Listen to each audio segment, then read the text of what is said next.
Uh,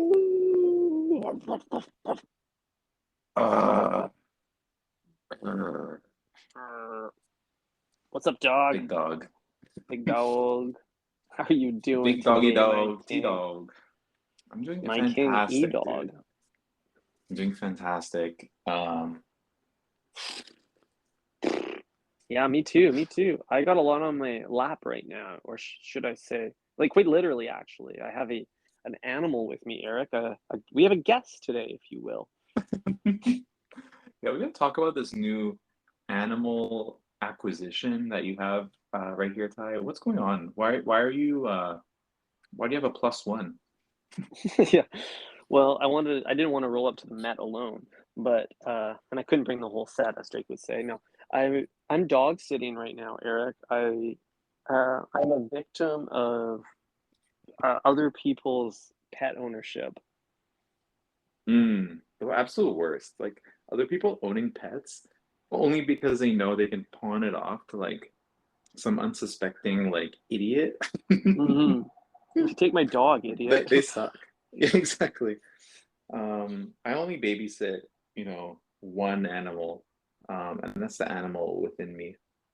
Yeah, dude. I had to find that I have to like look after the dog in me every single day. So this was a natural progression to work with the dog outside me. Yeah, exactly. But What is this yeah. creature's name? So this is Callie. She's a golden doodle. She's about a year old. She's pretty petite for a doodle. She's snoring right now. She's got a cute little Oh, tongue. Everyone sees her and calls her a chicken nugget. So for the breadheads, just imagine a chicken nugget that poops. Her favorite thing to do is to lick herself and then lick my mouth. I don't know why dogs do that. mm, that's the most white person thing I've ever heard today.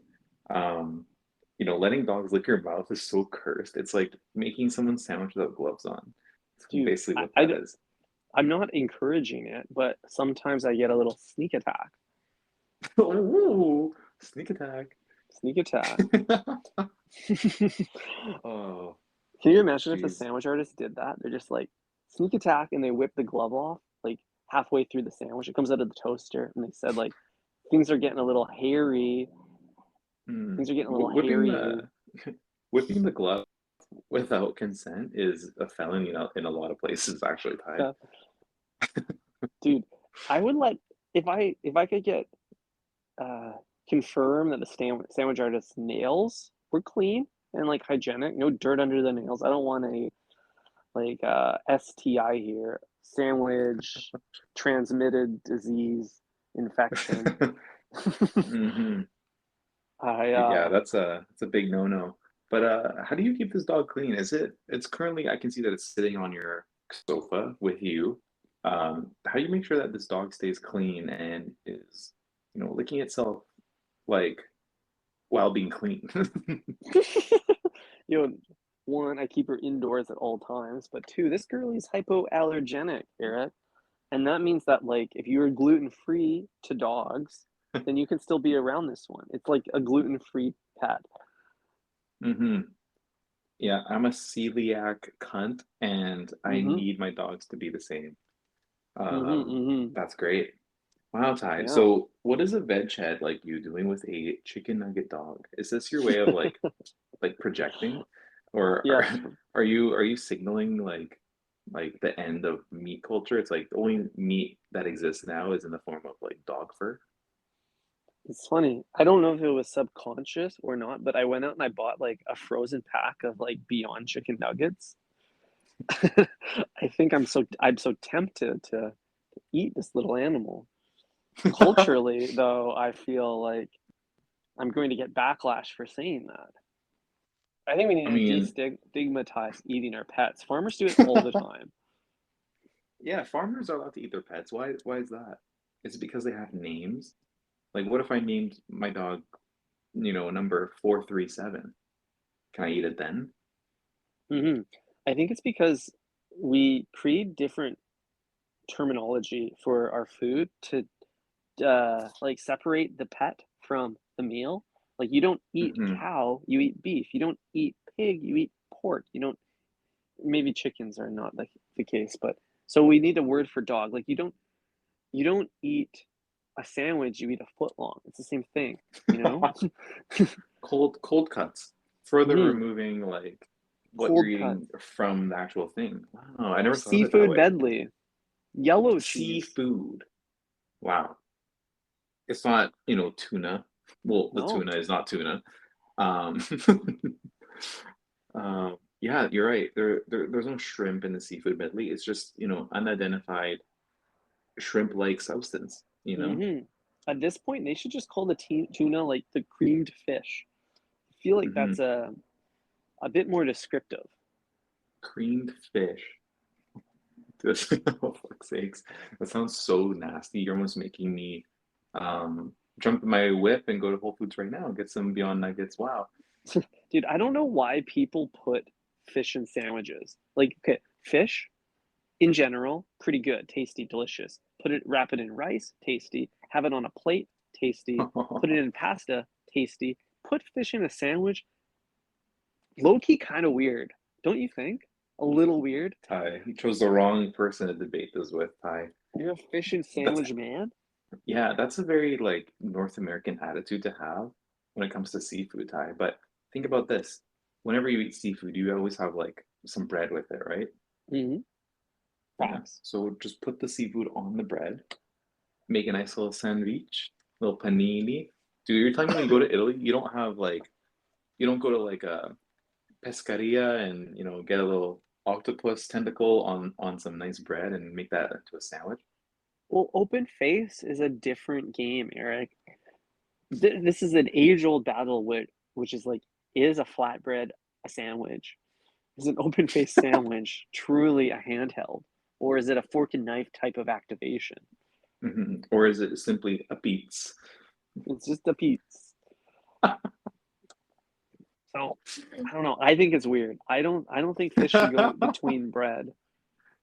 Oh, I would go between bread for you any day. Um, Dude, it has to go between bread. Like the one critique I have of open face sandwiches, and this I give credit to North American institutions like Subway, Hmm. is the top piece of bread acts as a like it's the glove, if you will. You get to like hold your sandwich without your hands getting dirty or without things flying off of the piece of bread, Mm-hmm. and smacking down on your plate. Like that's like the worst thing that could possibly happen. Yeah, that's true. So there's probably in the bread making factory before they ship them to Subway franchises.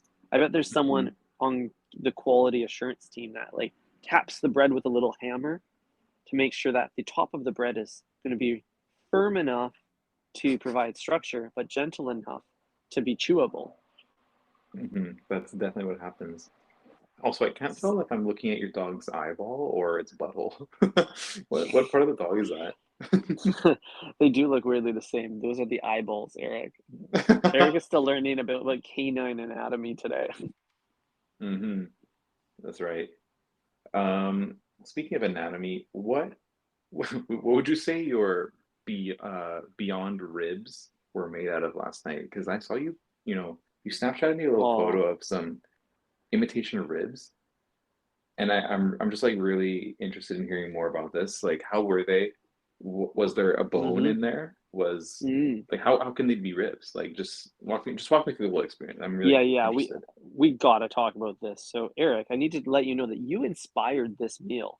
You went to Rib Fest a few weeks ago, and ever since then, I've been Oh craving yes. ribs. But how does like a veg head like myself get my little green fingers on some ribs? Well, the answer opened up to me when at the grocery store the other day I found a pack of vegan ribs by a brand called The Very Good Butcher. They're very Oh nice. yes. Yes, yes. They were fantastic. They tasted so good. But you got a few questions. One, what is it made of? Do you have a guess? Well, like most vegetarian foods, I mean, I guess it's tofu or some kind of blend of proprietary vegetables. It was a blend. It's it's a bit of Merlot and Chardonnay or whatever.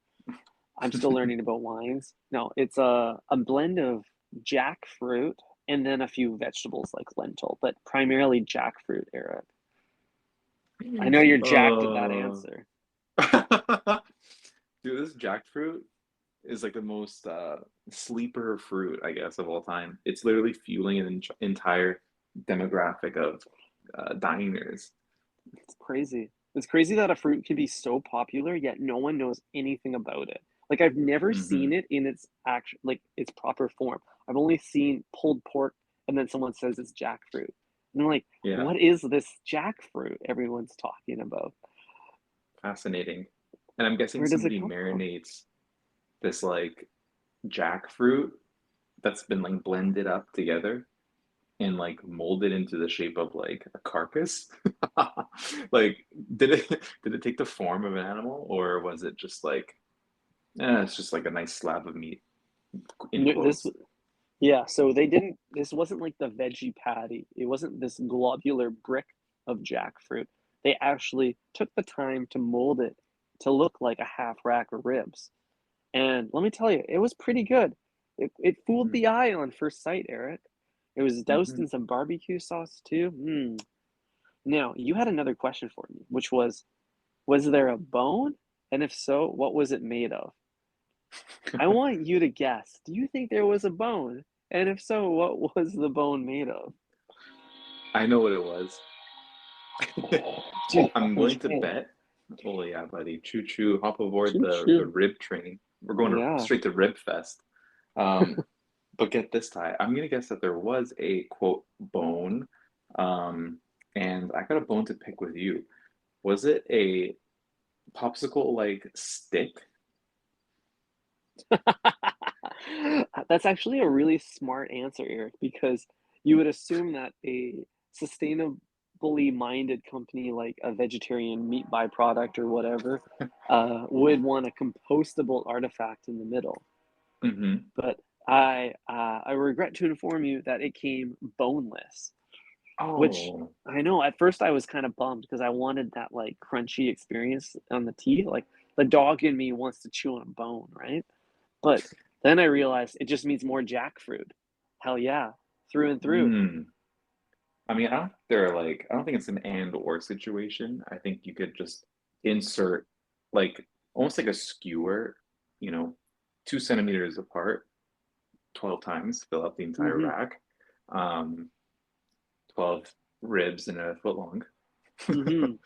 Um, yeah, that would be great because then you can like eat around it and like play with your hands and like really simulate what it's like to eat ribs. Like that's like half of the experience of eating ribs is like picking up with your hands and like having like all this like barbecue sauce in your mouth and fingers.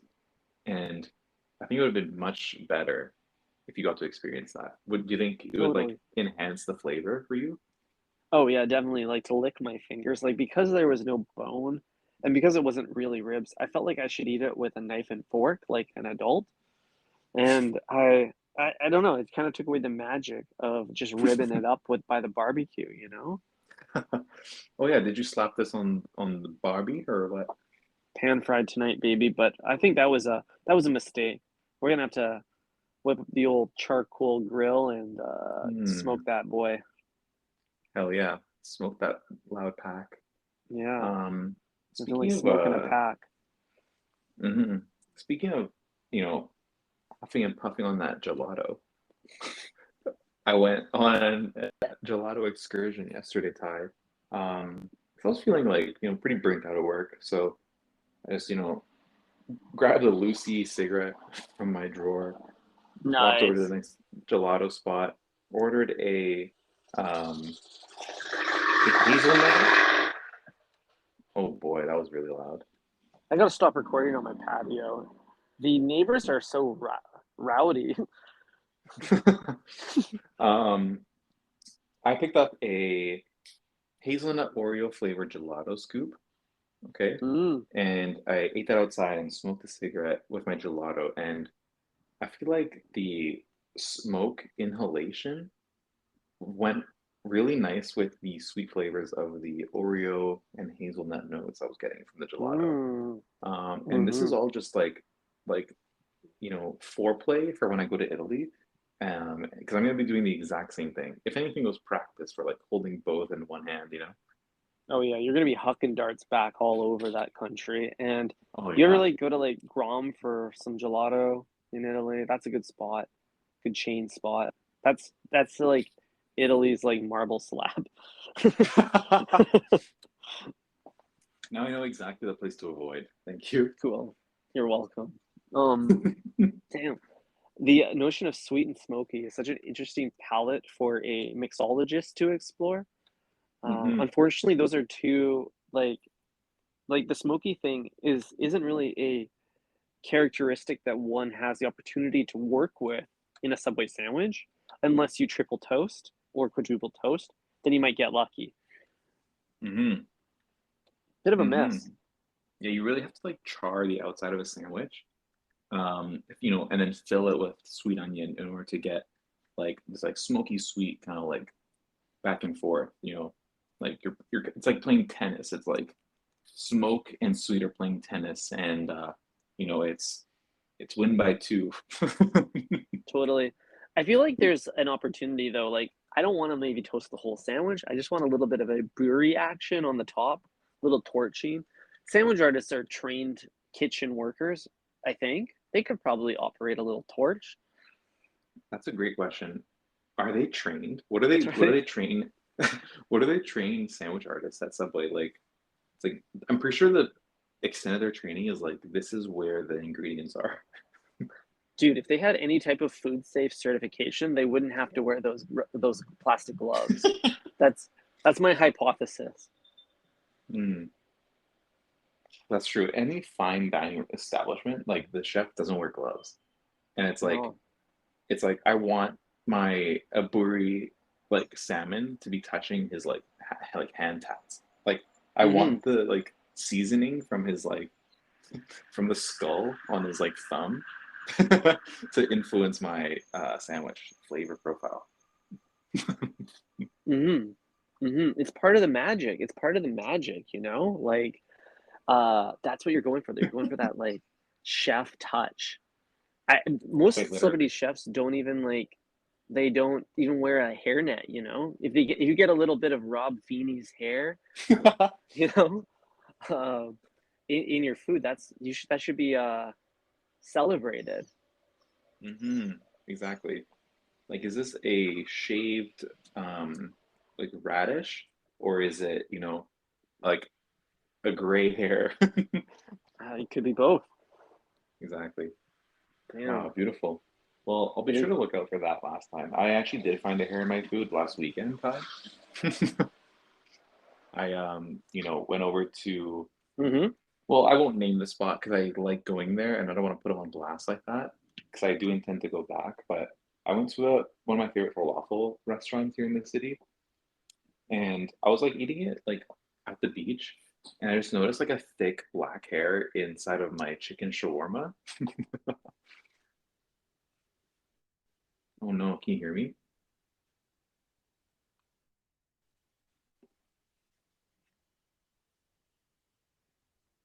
Hey, Oh you still there? man. Dude, Yeah, why I does this am. keep happening? What happened? Did you go from Wi-Fi to Wi-Fi or something? I'm not really sure. There was a lawnmower in my yard. I gotta stop recording on the patio. So I ran inside while you were talking. And then I think I like jumped between routers or something. But we're back online. I actually think this is a conspiracy and big Bill Gates wants to take this podcast down. We know too much. Yeah, I know. It's really annoying. I get like 18 calls a day that just say like Subway HQ and it says Mhm. like Philadelphia. And I'm like, I don't want to answer this. I just like close it. And then I just get these weird cryptic voicemails from it.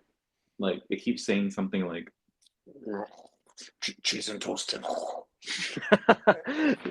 They want you to toast this podcast. They will put it hmm. infinitely in the toaster and burn it up. Yeah, exactly. I think they're trying to like infiltrate my like either my phone or my or the 5G chip in my left shoulder. Hmm. One of the two. So I don't know. If this podcast mysteriously comes to an end, then there's a good chance that Big Fogel is behind it.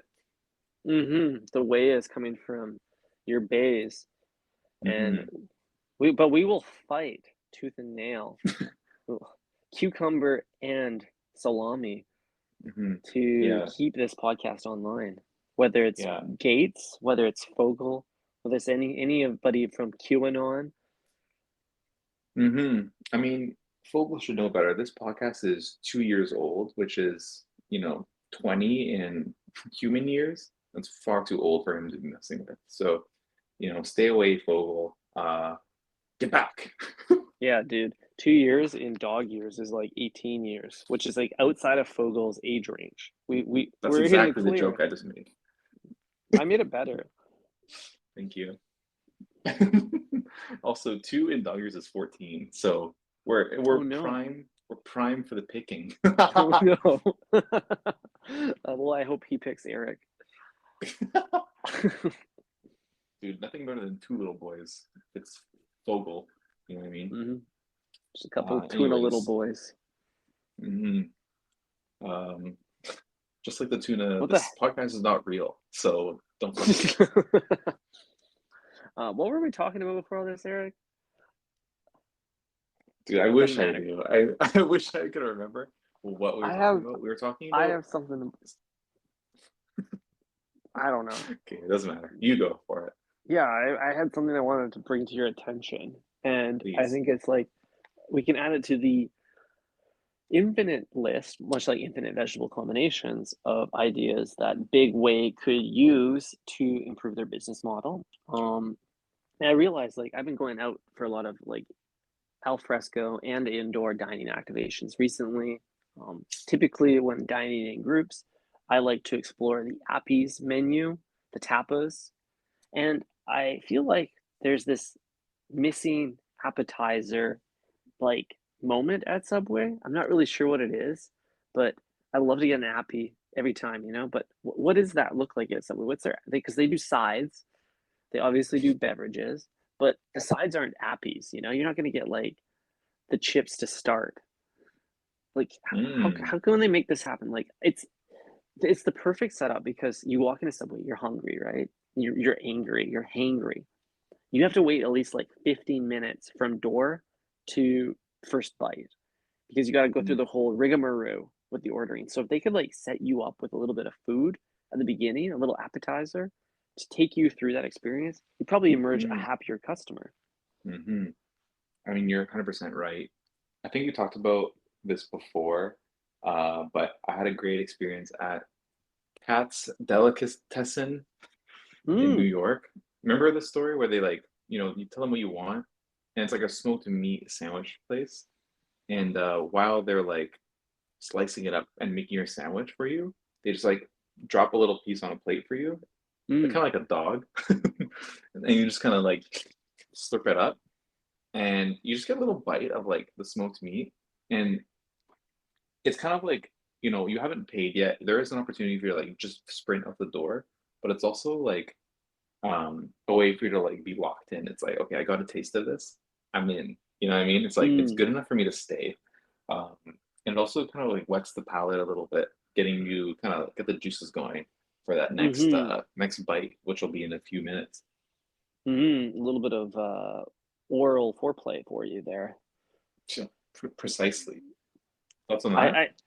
I, I guess the sampling, like that as a strategy, sampling strategy is probably the move because in theory, I could sample every single one of the ingredients that I'm ordering as I'm ordering them, both to like keep me satisfied, but also ensure Mm-hmm. freshness within the Mm-hmm. order because you could hit undo at any moment. If you say like, "Oh, the pepperoni slices are no good today. Can we just command Z those from my foot long?" Yeah, good point.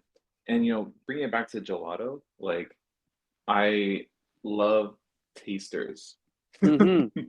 I love being able to like, let me try the fudge Oreo flavor, and then getting a little bite of that, and then I can make my decision then. Um, that makes me confident in my purchase and allows me to like quickly like navigate a bunch of options rather than like kind of like spinning on like two or three of like I don't know which one's gonna be better. I can just try one or two of them and then know exactly if I'm gonna buy it or not. Mm-hmm. I really don't understand the whole gelato taster culture. I don't know how we got here. It doesn't make any sense. What do No you other mean? restaurant like, I know I'm recommending this for Subway. This is basically the exact same concept. However, when I think about it in the world of gelato, it doesn't make any sense. Like, you don't go into, like, a bakery and ask to try, like, a little bit of every croissant and macaron there until you find the one you wanna order, Mm, or the same thing at another restaurant. But gelato, for some reason, mhm. we've destigmatized this, and they actually have built industry around it. There's all these little spoons just for this reason. You know why? I'll tell you exactly why this exists. Because gelato places, all it is just a bulk section, but for ice cream. And do you ever just Mm. go to like Save on Foods and just like sample the bulk section? Like, don't Oh, tell me yeah. you don't like sneak a little candied almond in your mouth while you're like scooping it up. It's like One for if you daddy. one for Papa, you know? And if Mhm. you suddenly realize, oh wait a second, I don't actually like how this tastes, you just throw the bag somewhere, like in between the crackers or like whatever. Like it That's a doesn't good matter. point. So at any point in your gelato journey, you can you can just hit abort and be like, you know what? My cone, my choice, and I'm good. Mhm, mhm, not feeling it today, I'm out. I guess, like, Mhm. Subway is the bulk section of fast food because you can put as much in your sandwich as you want. Well, So it's it's the actually deli because it's the a bulk deli, yeah. section you get to manipulate like the scale. But like but if you go to a deli, you tell them, "Hey, I want this," and then they like do it for you. So it's like Mhm. a deli is like an elevated bulk section where somebody has to do it for you. And that's what Subway is too. So you're yeah, wow.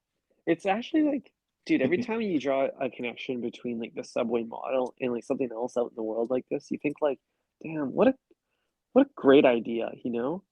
Like, Mhm. what a beautiful concept. Dude, it's amazing. Subway is like truly a marvel in user experience design. Mhm. And for all the flack we give it, they really have something special inside them. And I'm not talking about the BMT, I'm talking about the interaction model of, like, finding that tension between self-creation and, like and self-destruction, if you will, in some cases, and, being catered for. Mhm. Yeah, you're so right, man. Wow. Hmm. You know when you're at the gelato shop and you're asking for all those little samples, you're like, "Can I, try the cookies and cream? I just wanna make sure it's good today," or whatever samples you get. I Mhm. always feel like the gelato artist is dead inside during that period. Like, they shut down, they're not smiling, they're not happy to do it, they know it's a favor. They know every single sample they give you is a favor, but they're entertaining it. So they're just, like, so dead inside. Do you feel that Mhm. energy too? Um, I don't know, when people see me, Ty, at their business, they light up actually, and they say, "Wow, thank God Eric from Think Fresh is here, ready to Mm. sample our gelato." And so they're always happy to give it to me because they know when I walk in, I walk in with a big tip. For sure, when they see your Saint Laurent jeans and Goyard wallet, they know you're in a high spend bracket. She's walking out with a 3 scooper tonight. Mhm, exactly. So if I'm paying for a 3 scooper and I'm paying for my girl's 3 scooper, you better fucking let me sample every single flavor in this goddamn sneeze guard. Yeah. Wow, the ice cream also Big Ice Cream is probably the creator of the sneeze guard. Like, I think ice cream shops have been around for, I don't know, 100 years, ever since they invented refrigeration. So, Yeah. they're probably the pioneers in the sneeze guard business. Mhm. It's the one sneeze guard that's, like, absolutely mandatory because it has to regulate the temperature as well. It's not just about protecting, gross people from food, you know? Mhm. One thing that's interesting though is your ice cream scooper, to continue to draw a parallel here, your ice cream artist, it operates not with a plastic gloved up hand, but with a metal scooper. That's their appendage extension. So they don't Mhm. have to glove up. They because they never make contact with the food. In theory, Mhm. they could have can you imagine if they, like, had a plastic glove on and they just, like, grabbed it like a mitten in the snow, just kinda molded Mhm. it on your freaking Oh no. your cone? Or imagine they just like picked it up like some dog shit. Like they just like put their hand in a bag, grabbed it, and then like pulled the bag out of it The inverse. and just like gave you the bag. It's like that's nasty.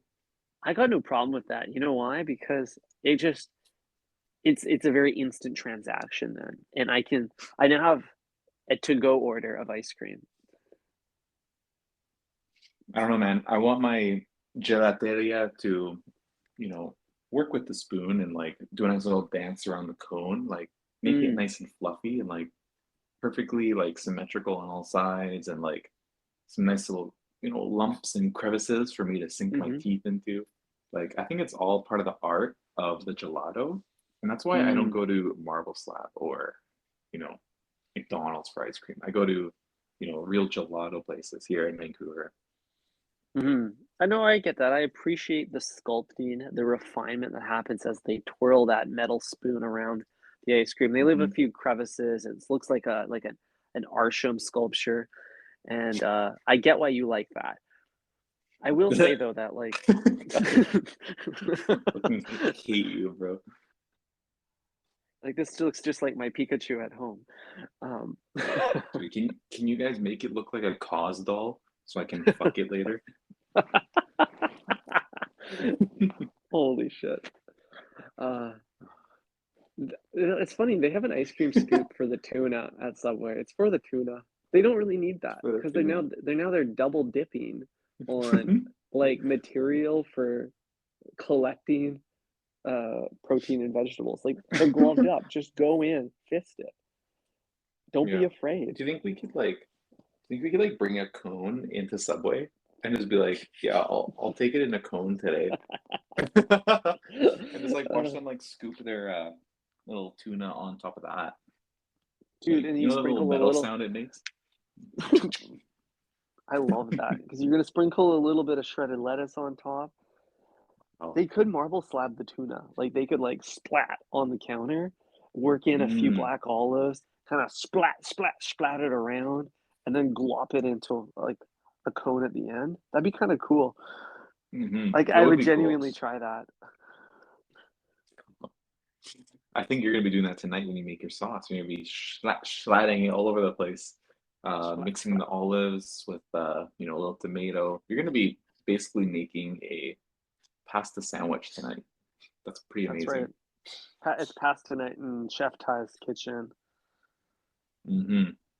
Well, Ty, speaking of like good experiences, I want to tell you about my Uber trip. I want to tell you about my Uber trip on Saturday. So I went to a like natty wine activation, Mhm. and I just want to call out how like rich I made myself feel by just navigating like the basic functionality in the Uber app. Okay. Okay. So yesterday I had to go to the Shangri-La, or not yesterday, last week I had to go to the Shangri-La hotel. Mhm. And so I got an Uber there, but I added a stop at the old juice bar, where I was able to Mm. pick up a nice little bottle of natty wine. And Mhm, I thought mhm. this was like a very sick, like, just like moment to like flex in front of Bay. I was like, hopped in the Uber. Uber pulled up outside the wine bar. I was like, give me 2 minutes, buddy. And I hopped Mhm. out, skipped the Leave the line engine of running? like, yeah, leave the engine running. I'll be quick. Skipped the line of like 10 people waiting for tables at this Mhm. place, at this wine bar. Just like walked straight past them at the cashier. I was like, give me a Pinot Noir for $40. And this guy is like, say less, pulls out a bottle of Sunday in August. Mhm. And I said, and then he started describing like the second thing he was gonna recommend. And I said, I'll take the first one. I was like, sold. Copped the wine, ran back up to the vehicle, which was still warm. Mhm. Hopped in, ripped over to the hotel, and boom, that was it. In and out in like 2 minutes. Wow. That's Hmm. pretty impressive, Eric. So Hmm. the innovation here is you figured out how to get. and Uber to idle for you. Yeah, exactly. You can get an Uber to do anything for you. Basically, all you do, bro, you just add a stop, and whatever you do at that stop is your business.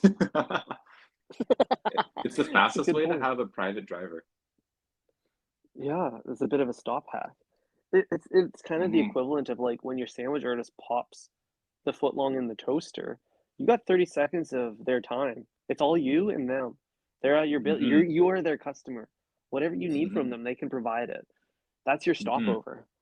Yeah, their hands on the toaster, your hands on the sneeze guard. Mhm, Like, mhm. so how's your day going? I got a few questions for you. Hmm. Yeah, what's in the tuna? We don't know. Mhm, The mhm. fans What's want your to know. favorite sandwich? Do you wanna come on the Hmm. pod? Hmm. That's Cool. something we could try. We could try getting a real artist on the pod. And not a retired artist like like one of our previous guests, but a, a live action artist Yeah, so someone who is deployed. who's in the field, Yeah. in the greens, if you will. Mhm. Well, Wow. I think it's really admirable, Eric, the way you it was very BDE of you to stroll into a wine bar. It's very biodynamic of you to just skip the line, grab the bottle, decline any other options or even hearing the tasting notes on the bottle, and then like, beeline it out of there. That's a Hmm. man strutting through Yeah, that space. I'm all set on tasting notes. Like if you start talking about like the high top note or whatever like bullshit, like I'm just gonna cut you off. Like I'm good on that. Like don't even worry about it. Like you're still gonna get your tip. Like just Mhm. stop lying to me, bro. It's kind of binary. I don't need to know the tasting notes. I just need to know it has them. Hmm. It's like, has somebody thought about this? Yes. Okay, good. Mhm. Great, now I don't have to.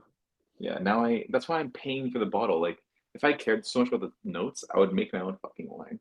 I at least wanna try it first, you know? I Yeah, feel like, wow. like exactly. Just like I'm paying somebody else to think about it so that I don't have to. Like, Mhm. why are you giving me work to do? Like, I don't care. I just want to like fucking pop this cork and sip on it. Like, sip on it until I forget, what I did this week. Totally. It's like, Hmm. just how like, this is the problem with the wine industry in general, is that they're a little bit too caught up in the details, and, like, Hmm. all I really care about is whether, like, Jurgen Teller took the photo on the label and whether or not, like, it Hmm. is, uh, got tannins in it, you know? Like, Hmm. is it biodynamic enough for me? Yeah, exactly. Like, I hate when people like shit on others for caring about like the wine label. It's like it's very like wine world. It's like, it's like very Wayne's World to care about what somebody else thinks of the wine label. It's like no, the wine label matters. It's gonna be sitting on the table, and I'm gonna have to stare at it the entire time I'm drinking this wine. So it better not be like the Snoop Dogg wine, you know? Mhm, mhm. Like I don't want to be staring at the Snoop wine and like tasting it. Yeah, dude. Because, like, I mean, I've had, like, 2 bad glasses of wine in my life because I just haven't developed the palate to make sense of the flavors. N Hmm. or maybe it's all bullshit, and maybe I never will. Maybe they're all Yeah, faking it. So, like, we're the all only faking it. thing that I can critique is to some degree of certainty, is the label. I don't wanna be looking at Snoop wine all night. I wanna look at, some nicely set type, maybe Yeah, a yeah, muted yeah. palette, perhaps a, like, You, flowing illustration of, like, a nude human. yeah, exactly. Something a local artist might have made. Mhm, mhm. How do you think like big brown liquor feels about like their primary target audience like trying their best to not taste your alcohol? Like think You're gonna about have to double click. like think about like Hennessy or like um I don't know, JD or Mm, Jameson. Like the kids who buy that, their primary objective is to like, how do I drink as much of this as possible while not tasting any of it? So mm, that might include like, having a chaser or like taking a deep breath before and after, mhm, like mhm. mixing it with like Coke. Like they'll do anything to just not taste it. You're right. I see. So you're talking about the sector of liquor that I refer to as punishment liquor. No, If there's no one. such thing as a punishment liquor, then there has to be a punishment like dinner. And I think I know what would fall under that category. I think I do too, Eric. Say less. Yeah, so those are Please go on punishment that. liquors, and by that I mean you only buy that to either punish yourself or punish others by making them drink it. No one Mm, actually wants a shot of Jameson. No one's excited about Jameson. hmm Yeah, it's always the loser in the game of like Rage Cage to have to drink the bitch cup, which usually is a mixture of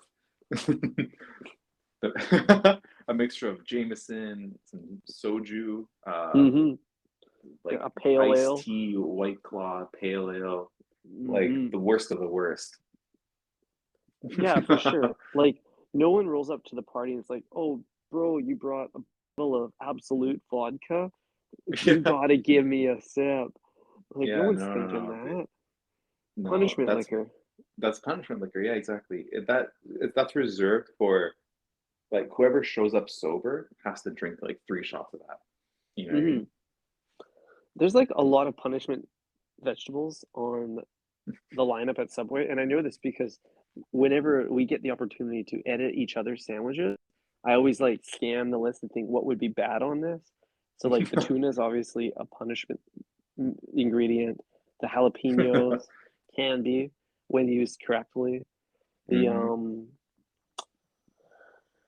uh actually, maybe Spinach. it's just those 2, the spinach for sure. Um, any of the breads that's not herbs and cheese is a Oh, punishment yeah, bread. like a wrap, The veggie patty. veggie Um, patty, yeah. hmm Egg Most things salad. actually. Yeah, egg salad. Most things on that menu are punishment enough, you know. Going to Subway itself is a punishment, so there's not much really you can do about it. Totally. And you know Hmm. what, Eric? I am punishing myself by not eating lunch today, so I think I need to go make some food. Ah, yes. The eternal struggle. I have to eat as well. So let's just go ahead and take a bite out of this podcast. Well, I'm taking a bit, dude. I'm swallowing this whole. Oh, great. Well, thank you, breadheads. Go easy on yourselves at Subway. You know, don't punish yourselves too much. Take it one bite at a time, and just don't carb load too much. Chew slowly. That's right. Okay, thanks for listening. Bye bye. Think fresh, everyone. Ciao.